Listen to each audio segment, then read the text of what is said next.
梁國雄議員，主席，我唔知政府搞咩啦。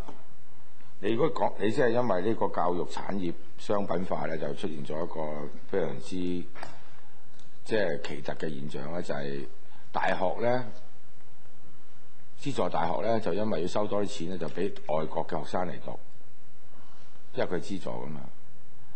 而喺呢個中小學教育咧，啲家長就想讀好啲，或者咧唔送個仔去外國，就喺香港讀國際學校。我唔知道李慧瓊議員講乜嘢啦。我哋教育而家搞到一塌糊塗，你仲驚住啲家長唔夠慳錢，咪去外國讀咯？係咪？你去外國讀人哋嘅國際都得噶嘛？如果你有本事，咪去嗰度做嘢咯？係咪？你個商品化嗰間叫啟力係嘛？我就喺我個屋村成對面，而家起到嘭嘭聲，俾地仲要借錢俾佢。呢個一定係貪爭做出嚟嘅壞事嚟㗎啦，係咪啊？我唔知佢有冇份啊，佢嘅家族有冇做啊？真係，咪呢個問題到今日嚟講，第一你唔夠膽攞啲資料出嚟，就係因為嗰啲資料係唔公佈得㗎嘛，係咪啊？好簡單嘅嘢，有乜理由啊？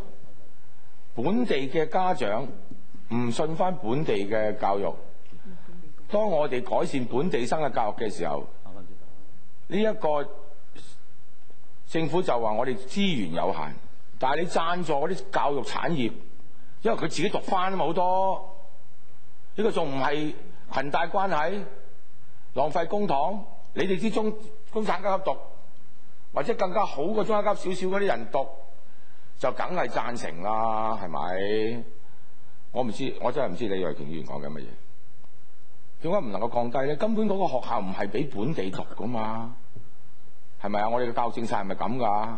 係要假國際學校之名去津貼啲又唔捨得個仔女去第二度讀書，或者俾唔起錢去外國讀書嘅人喺香港享受比其他人更好嘅教育啊！好，俾局長回答啊！俾佢揾錢啊！要買物先入得去啊！局長回應，請唔該你。係，我即係想好簡單講咧，就係咧，其實本地咧有幾個意義嘅。